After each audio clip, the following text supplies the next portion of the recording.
and succeed.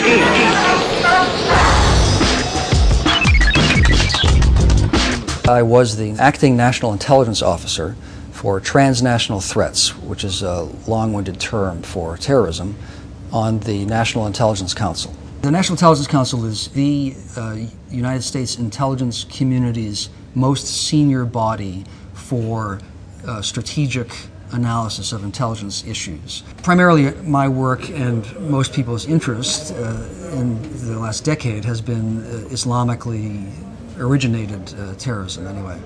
The conventional view, certainly since 9/11, of the public and of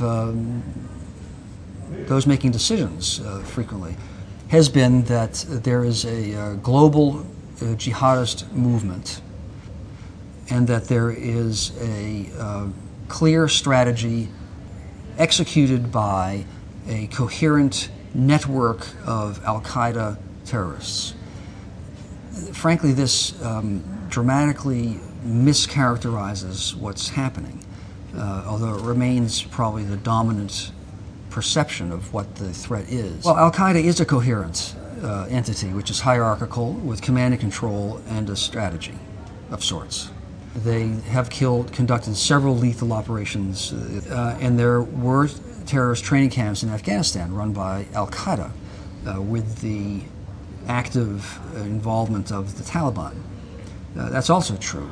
The conclusion has been made that, well, they're part of a coherent network. The facts do not support that.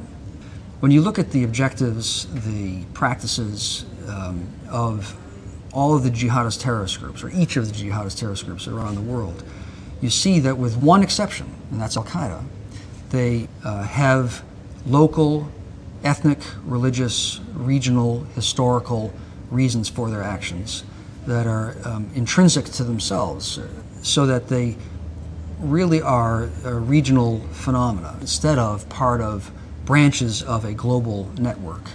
Now, all Islam has been affected by the stresses of modernization, the legacy of colonialism, nationalism, independence, failed states, authoritarian governments, cell phones, communication, education of girls. All of these constitutes a threat to the way of life.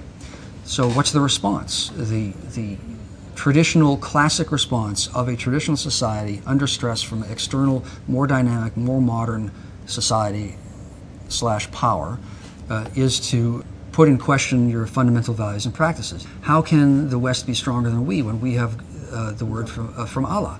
This is either we have gone astray or they have corrupted us. So what's the solution? It can't be that our values are wrong, because we know that they are God's word and we are trying to live according to God's word.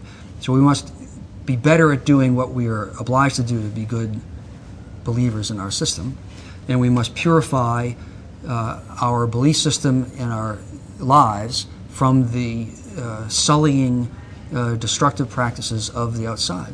It's happened for all recorded history. There's evidence of this dynamic occurring in Babylonia and Sumeria, literally. You purify and you expel. And what is al-Qaeda but an attempt to do exactly that? The heart of Islam, culturally, in influence and in doctrine, so is the Middle East. It's Iraq, Egypt, Saudi Arabia. So the reactions of that part will have a disproportionate impact on the rest of the cultural entity. At the same time, there's this renaissance, you can say, of Islam, a way to respond to authoritarian governments that don't address the needs and aspirations of their societies.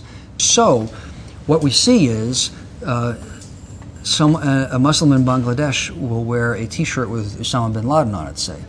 This does not mean that he has bought into global jihad or is a member of al-Qaeda.